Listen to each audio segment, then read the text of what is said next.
Ansiedade, preocupação e medo em tempos de crise. Esse tema toca diretamente a cada um de nós nesse momento que todos estamos vivendo. Nesse primeiro vídeo do trabalho público da Rosa Cruz Áurea, nesse ano de 2021, nós gostaríamos de abordar essa questão central que está atingindo diretamente a todos nós, nesse momento de pandemia, nesse momento de crise, e que vai se prolongar ao longo desse ano todo, praticamente, e vai demandar de cada um de nós muita consciência, muita firmeza e muita resiliência interna para atravessar mais um ano tão desafiador, o ano de 2021, que, com toda honestidade, vai ser tão ou mais desafiador que o ano de 2020. Nós gostaríamos de abordar essa questão da ansiedade, preocupação e medo nesses tempos de crise em três principais aspectos. O primeiro deles é diretamente o que está acontecendo nessa crise. A crise da pandemia, que desdobra na crise econômica, que vira uma crise humanitária. Depois de explorar um pouquinho isso, a gente gostaria de dar uma mergulhada mais a fundo do ponto de vista do ensinamento universal, do ponto de vista do ensinamento da escola espiritual, a respeito das raízes desse estado constante de ansiedade, preocupação e medo, que, honestamente falando, amigos e amigas, não é algo particular apenas a um momento de crise como nós estamos vivendo agora. E depois de aprofundar essa questão sobre as causas mais essenciais, mais profundas desse estado constante de ansiedade, preocupação e medo no qual nós vivemos, nós gostaríamos de abordar, do ponto de vista da escola espiritual da Rosa Cruz Áurea, qual é o caminho necessário que um ser humano deve percorrer para que esse estado de coisas seja realmente revertido e não apenas revertido na superfície ou através de uma medida que faz uma pequena intervenção no nosso estado de consciência para que ele volte a ser o que era pouquíssimo tempo depois. Então vamos lá. A crise em si. Sem dúvida nenhuma, a humanidade está em águas não mapeadas. Mesmo a experiência documentada de 100 anos atrás, que foi a última grande pandemia da gripe espanhola, em 1918, não é base para descrever o que nós estamos vivendo agora. A humanidade hoje, diferente do que 100 anos atrás, é óbvio, né? Está hiperconectada, a velocidade da vida é centenas de vezes maior, o grau de informação que atinge os seres humanos, informações boas, verdadeiras, científicas, e ao mesmo tempo, amigos, uma torrente de informações falsas, de teorias conspiratórias e tudo mais, tudo isso gera um caldo de cultura extremamente poderoso para exacerbar esse estado que já existe no ser humano naturalmente, esse estado de ansiedade, preocupação e medo, levando os seres humanos, seja por conta do isolamento social, seja por conta das dificuldades materiais que muitos seres humanos estão atravessando, seja por causa do estresse psicológico que tudo isso está causando em milhões de pessoas, seja por causa dessa torrente de informações que mexe até com o ciclo de vigília e sono. Quantas pessoas não estão atravessando noites insones por causa disso, né? Tudo isso exacerba esse estado de ansiedade, preocupação e medo para depressão, crise de pânico, para estados extremos da psique humana, que começa a entrar em zonas sérias de desequilíbrio. A ciência está tentando alertar a humanidade que, além da crise de saúde, existe o risco de uma grande crise psicológica. Essa crise psicológica que leva o ser humano além da sua zona de equilíbrio, exacerba no coração algo que vai além da ansiedade, que é assim uma crise de pânico. Leva a cabeça além da questão da preocupação pura e simples, e leva o ser humano a perder o equilíbrio da consciência, seja o equilíbrio de manter uma rotina saudável, sozinho ou no meio das suas atribuições que estão extremamente estressadas, seja por estar isolado, seja por estar convivendo com restrições com os outros. Então isso transforma, né, o estado de consciência num estado de consciência bastante estressado e desequilibrado, que vai muito além de um nível normal de preocupação. E o estado de medo, né, que não é só a questão de pânico, ou uma crise de ansiedade, ou mesmo depressão. Já começa a mexer com o funcionamento do corpo físico mesmo, já começa a impactar na saúde. Tantas pessoas já sofrendo distúrbios alimentares para um extremo ou para outro, manifestando doenças autoimunes, e por aí vai.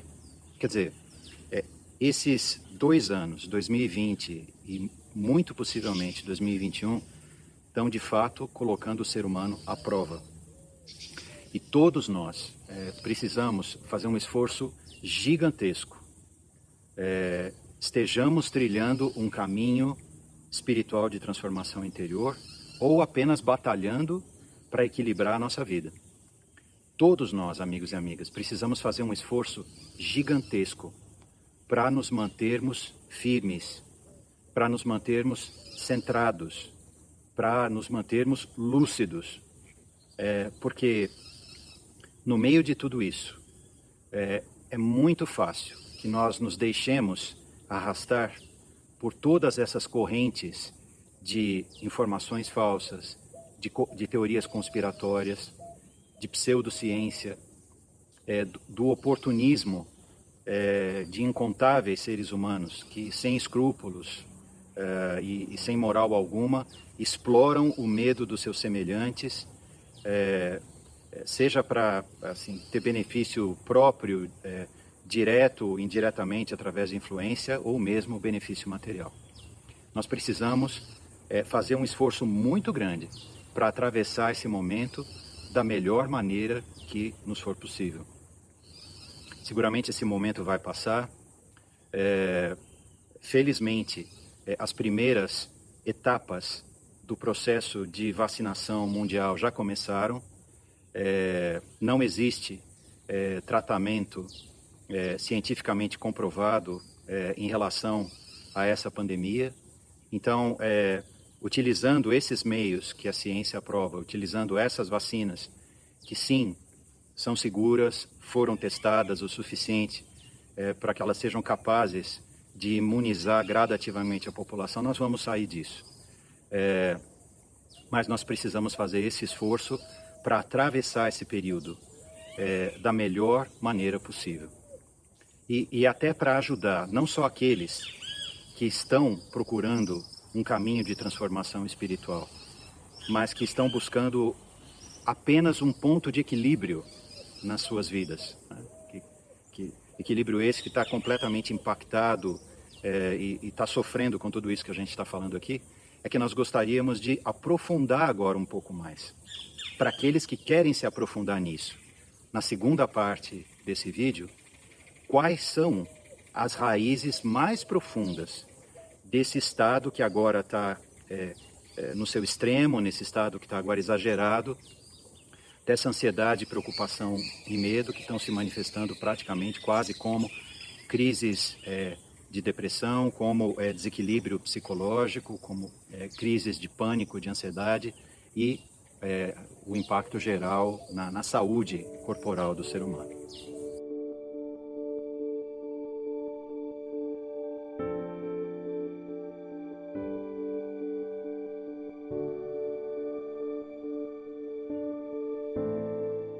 O que o ensinamento universal nos ensina, amigos, o que ele nos aponta, é que o estado de consciência que o ser humano normalmente vive já é em si um estado de consciência completamente desequilibrado.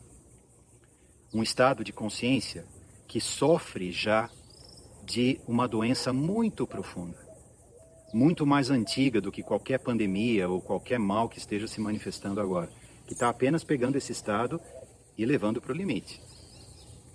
Esse estado de consciência doentio, na sua essência, é aquilo que o ensinamento universal e, portanto, a escola espiritual da Rosa Cruz Áurea também denominam de um estado de consciência egocêntrico. O que significa isso? Isso significa que a nossa consciência, aquele que em você, que em mim, mesmo inconscientemente, mesmo intuitivamente, diz eu sou, e busca a fonte mais profunda da sua identidade, busca a definição da sua experiência e busca utilizar toda a riqueza desse mundo interior para gerar uma vida cheia de propósito. Isso significa que essa consciência, esse estado está completamente colado, apegado, identificado às suas próprias projeções. Isso é que significa um estado egocêntrico. Esse estado praticamente natural da nossa consciência, que funciona assim quase como por default, é o que determina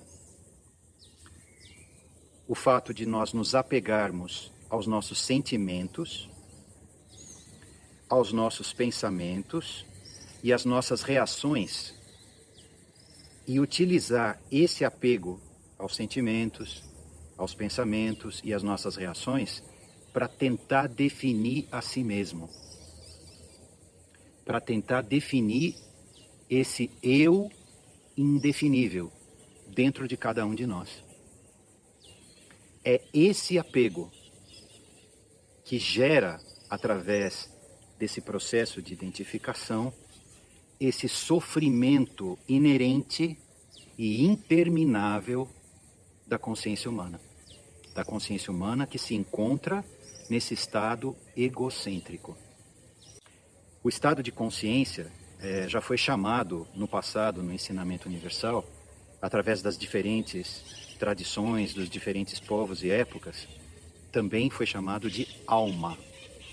Portanto, na grande maioria das vezes, quando nós lemos textos antigos e vemos referências à alma, a uma alma que peca, a uma alma que morre, a uma alma que não se encontra ligada à eternidade no tempo, todas essas narrativas, elas apontam para esse estado de consciência egocêntrico, para esse estado anímico, essa alma que no seu estado natural está presa ao fenômeno, os fenômenos que circulam dentro de si mesmo, e por conta desse aprisionamento, dessa prisão, desse apego, é que ela se transforma também num fenômeno do tempo.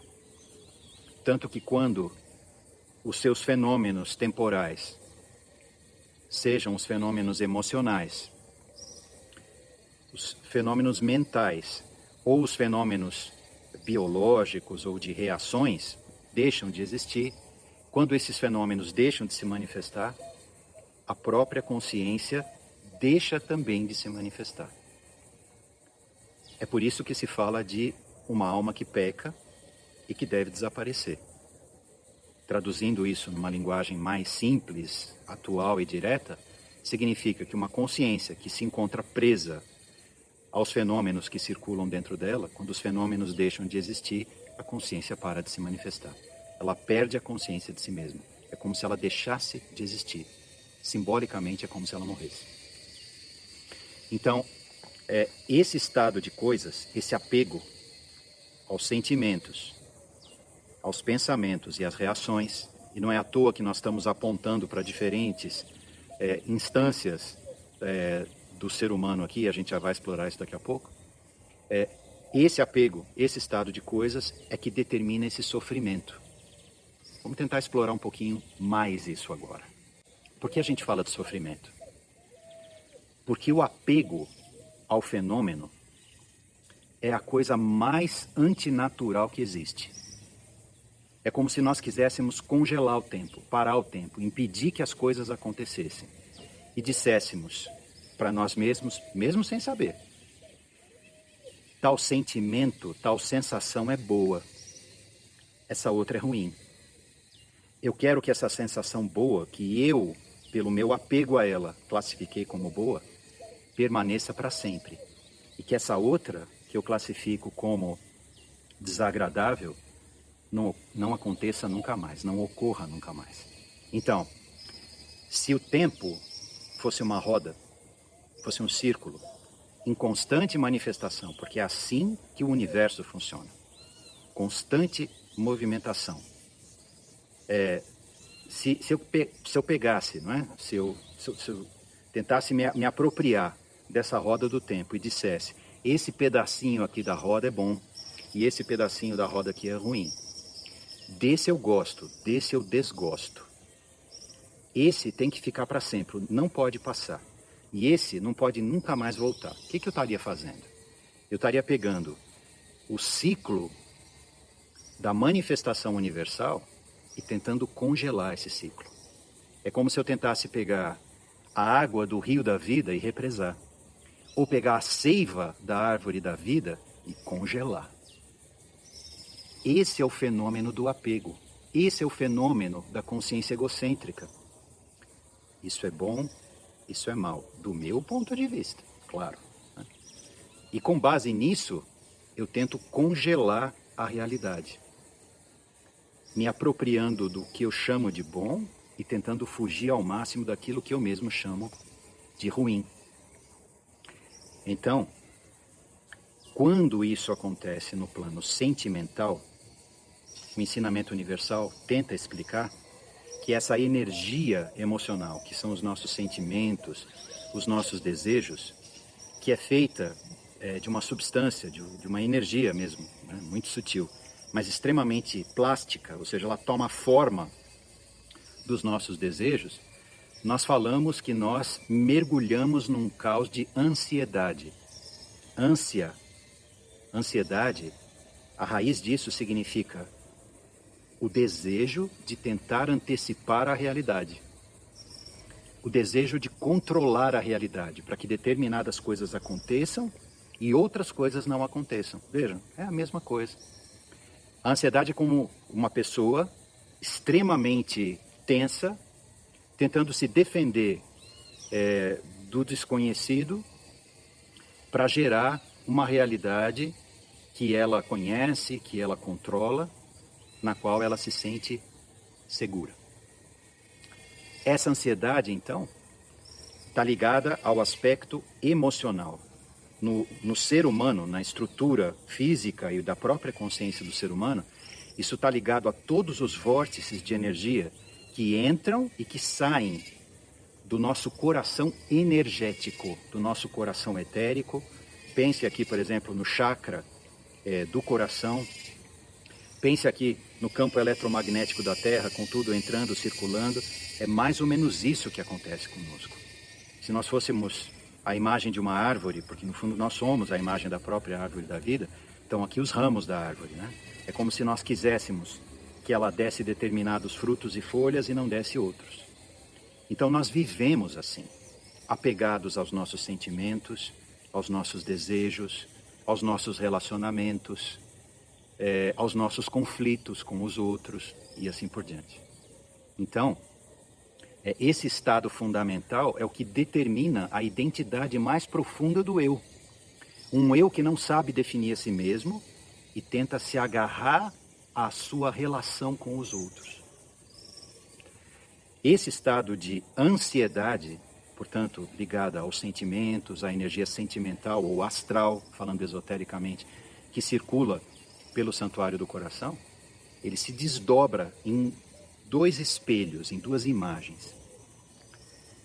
Uma imagem mental, que no fundo é meramente o fruto desses desejos mais profundos. Portanto, aquilo que no coração se manifesta como ansiedade, na cabeça se manifesta como uma preocupação. Se a ansiedade é a tentativa de antecipar a realidade para controlar, a preocupação é se ocupar previamente da realidade, não da realidade real mesmo, mas das nossas projeções sobre a realidade, dos nossos pensamentos, das nossas imagens, dos nossos sonhos, daquilo que nós projetamos em nós mesmos e nos outros. Quantas e quantas vezes os seres humanos sofrem, não pelos seus problemas reais, mas pelos seus problemas imaginários. Não por aquilo que as pessoas fazem ou deixam de fazer, mas por aquilo que nós imaginamos que elas deveriam ter feito ou deixado de fazer. É tão comum que nós vivamos nesse diálogo interno como se estivéssemos dialogando não só conosco ou com nós mesmos, mas com os outros. É tão comum isso que às vezes esse diálogo interno, quando nós encontramos a pessoa com quem a gente mentalmente estava conversando nas nossas projeções, é como se a gente tentasse continuar a conversa com ela e a pobre da pessoa nem sabe do que a gente está falando, né? É só se observar um pouquinho, é só observar um pouco os outros também para ver como isso acontece com a gente, com todos. Esse estado de preocupação é o que faz com que o ser humano viva num mundo ilusório, imaginário, de projeções, de preocupações. É assim que a consciência egocêntrica, esse eu tão seguro de si, tão orgulhoso, tão senhor das suas posições, das suas opiniões, viva nesse constante sofrimento. E o outro espelho desse estado de ansiedade, que, digamos, é o terceiro polo da nossa consciência, né? Porque se nós temos o consciente aqui, ou esse pseudoconsciente que vive apaixonado pelas suas projeções, esse subconsciente dos nossos desejos e sentimentos, o inconsciente, que é a parte mais profunda, a parte maior, a parte mais dominante do nosso ser, está ligado ao inconsciente, às nossas reações. Não só as reações herdadas, seja por toda a experiência da vida e da humanidade no nosso planeta, que faz com que nós sejamos a continuidade de um processo evolutivo, mas também o fato das nossas próprias reações mais profundas e inconscientes. E aí é o plano do medo. O medo que é mais forte que a ansiedade, mais forte que a preocupação, que faz com que nós reajamos de uma maneira muito mais rápida e muito mais instintiva, e depois que nós reagimos, nós vamos tentar explicar emocionalmente ou racionalmente o que aconteceu.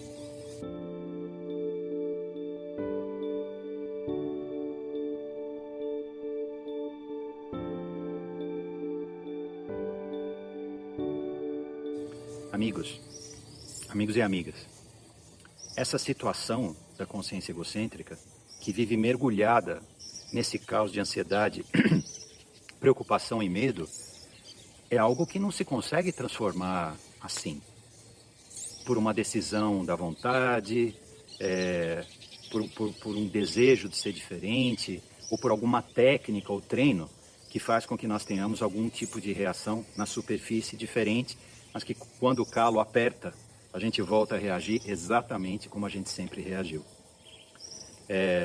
Todas essas tentativas, seja no campo emocional, mental ou das nossas reações mais profundas, que se traduzem no meio esotérico como tentativas místicas, como tentativas ocultas ou tentativas mágicas. Todas essas tentativas, elas não conseguem transformar o ser humano essencialmente. Por quê? Porque elas utilizam a própria consciência egocêntrica, com o seu esquema, a sua coleção de apegos emocionais, mentais e reativos, como fundamento para tentar construir alguma coisa diferente. E é óbvio que não funciona. Por quê? Porque a essência do problema, que é o apego ou a consciência egocêntrica, ela não foi tocada, ela não foi transformada, nada aconteceu nela, nada foi mexido. Então é como se eu tentasse escapar do labirinto pulando, né? Ou puxando os cabelos, como se fala. não vai dar certo. O máximo que vai acontecer é que durante um período de tempo relativamente curto, o meu estado de funcionamento, o estado de funcionamento da minha consciência vai ser um pouco diferente. Mas não vai ser fundamentalmente diferente. É como se aqui, nesse momento, eu fiquei na ponta dos pés. E eu decidi viver diferente, entre aspas, num estado de consciência mais elevado e tal. Ótimo, é uma bela decisão, isso me dá durante um tempo alguma perspectiva. Mas com todo o respeito, cedo ou tarde, os meus calcanhares vão ter que se reconciliar com o chão. Eu volto a ser quem eu sou. Então, não é acionando o desejo, o pensamento, a vontade, de maneira forçada, né? Desejo, pensamento ou a vontade de maneira forçada, que uma transformação vai poder ocorrer. Um estado de consciência totalmente diferente precisa surgir como base para essa transformação. E aqui nós chegamos na terceira parte desse vídeo, que fala justamente de um caminho verdadeiramente espiritual. Não um caminho de treino, cerceamento ou melhoria do eu, da consciência eu, através de um caminho místico, oculto ou mágico. Não é isso. Esse caminho verdadeiramente espiritual começa onde todos esses caminhos já acabaram. Não porque alguém falou, não porque se leu em algum lugar, mas principalmente porque nós reconhecemos isso em nós mesmos. Reconhecemos que nós somos o limite, nós somos a muralha, nós somos a grande barreira que precisa ser ultrapassada. E esse reconhecimento só vem quando o ser humano já se fartou de tudo isso, já está exausto dessa tentativa de transformar a si mesmo de maneira forçada e também pelo fato de reconhecer uma e outra e todas as vezes que essas tentativas não o levaram a lugar algum. Esse reconhecimento é o sinal de um amadurecimento radical da consciência. É como se a consciência eu se desencantasse do seu próprio eu. Como se o eu reconhecesse que ele mesmo é o grande apego. Ele mesmo é a grande fonte do sofrimento, individual e coletivo. Diante da sobriedade desse reconhecimento, diante da profundidade desse insight, digamos assim, é que desperta ao mesmo tempo o princípio de uma nova consciência. Não que esse princípio de uma nova consciência já não estivesse desperto e já não estivesse ali. Esse princípio, o princípio da consciência universal, do verdadeiro ser, da eternidade no tempo, é o próprio eixo do universo. O eixo do universo que está em todas as partes, em todos os seres. Então, não é que esse ser universal, entre aspas, simbolicamente falando, essa grande divindade universal, precisasse vir de algum lugar de fora para dentro. Ela já estava ali, porque ela é o coração de cada átomo, de cada partícula, de cada ser humano, do micro-universo, do microcosmo que nós habitamos. Ela já estava ali, mas era a nossa consciência que vivia de costas para ela. Vivia com os olhos fechados para ela, os ouvidos fechados, com olhos que não viam e ouvidos que não ouviam, simbolicamente falando, como já foi dito no passado. Essa consciência egocêntrica, que passou pelos golpes da experiência e despertou para a ilusão de si mesma, se torna receptiva a esse núcleo verdadeiro, a esse centro onipresente de toda a vida. E esse centro toca o núcleo da consciência. E a consciência percebe. No começo é uma voz inquietante, que apenas desestabiliza o eu e transforma o eu num buscador de si mesmo, num buscador da verdade. Porque ele começa a perceber que os seus apegos emocionais, mentais e de reações não são ele mesmo. Ele começa a perceber a farsa dentro da qual ele mesmo vive. Essa ciranda de desejos e de sentimentos e emoções e pensamentos e projeções e reações, ele começa a perceber que ele é a própria prisão. E mesmo sem saber, sem ser capaz de traduzir isso em palavras, ele começa uma busca. Uma busca que pode ter começado nessa vida ou pode ter começado em vidas anteriores, desde o momento em que ele se manifestou como um ser humano. Esse ser humano, então, ele vai se tornar um buscador. E no momento em que ele se tornar um buscador, ele pode de verdade começar a trilhar um caminho de transformação do seu coração, ligando o seu coração ao coração do universo, a centelha do espírito, a centelha universal que se encontra dentro dele. Com base nessa ligação, se produz a luz de uma nova consciência na cabeça. Uma transformação completa ocorre em toda a estrutura da sua consciência, em toda a sua estrutura mental. E ele passa a não mais viver apenas de projeções, mas a sua mente passa a ser como se fosse um refletor, como se fosse um grande espelho que reflete a imagem do fogo universal, o fogo do espírito, que começa a arder no seu coração. O fogo do espírito no coração se transforma na luz de uma nova consciência, na luz de uma nova alma na cabeça. E é com base nesse fogo e nessa luz, nesse novo fogo e nessa nova luz, que a vida pode então começar a ser transformada na prática.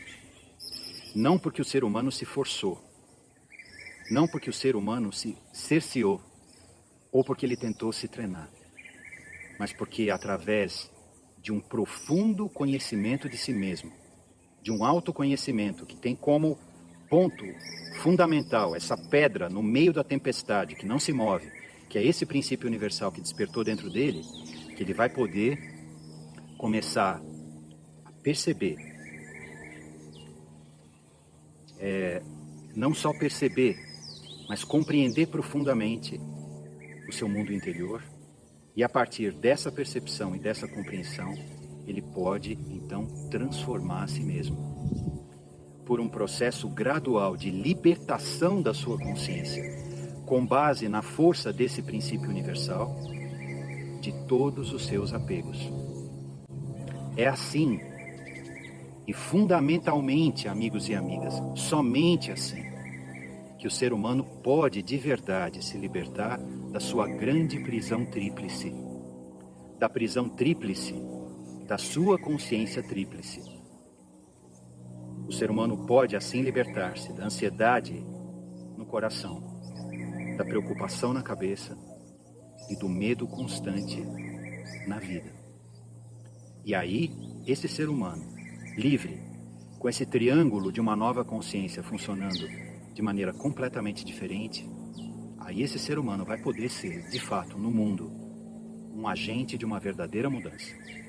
Uma mudança que tem como base não mais os velhos paradigmas da consciência eu, que tenta se preservar, melhorar e proteger, mas um ser humano que pode sim viver a partir de uma nova consciência tríplice, que se manifesta como fogo do espírito no seu coração, a luz de uma nova consciência na sua cabeça e a força de uma nova vida em tudo o que ele pode fazer na sua vida.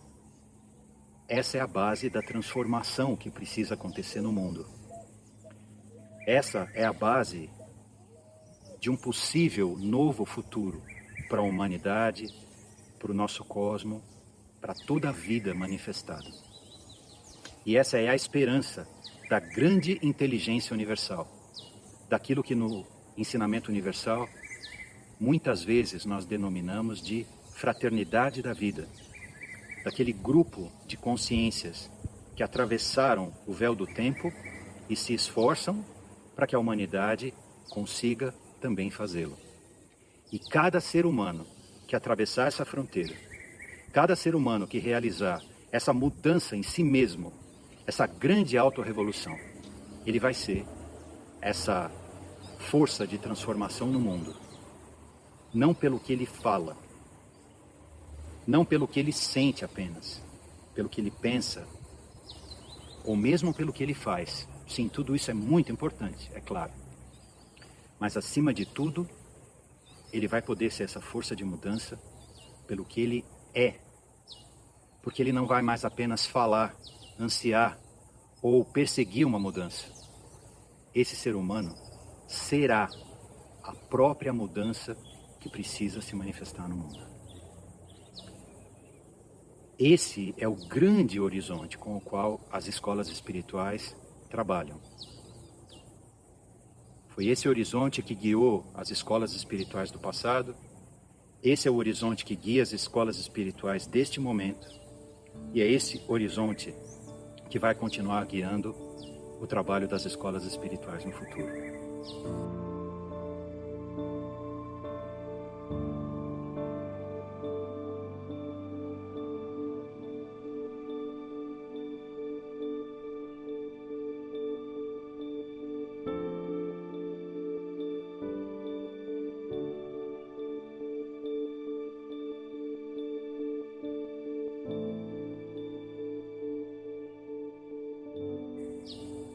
Nós esperamos que para aqueles que chegaram no ponto desse amadurecimento interior, que reconheceram a ilusão dos apegos de seu próprio eu, que aprenderam na prática, através da experiência, e nos quais a força, a voz desse princípio universal já fala, nós esperamos que para esses seres humanos, essa mensagem ecoe, faça sentido, e que, acima de tudo, os mobilize no sentido de utilizar o tempo precioso das suas vidas dedicado a esse maravilhoso e absolutamente necessário processo de transformação da consciência e de autorrevolução da vida.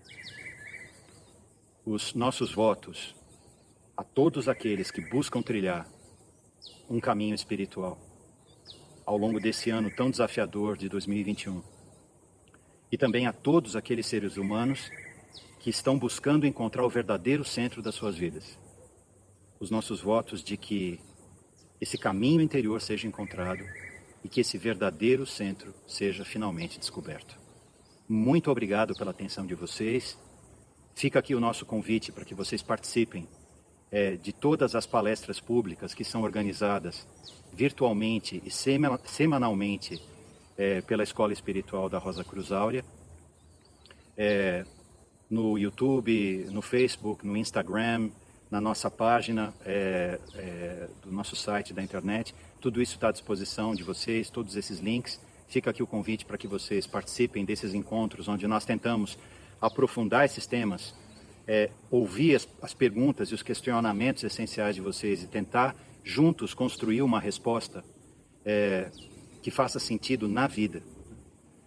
E fica aqui também o nosso convite para todo o material que a escola já publicou e que vai publicar também. Muito obrigado, queridos amigos e amigas, e até um próximo encontro.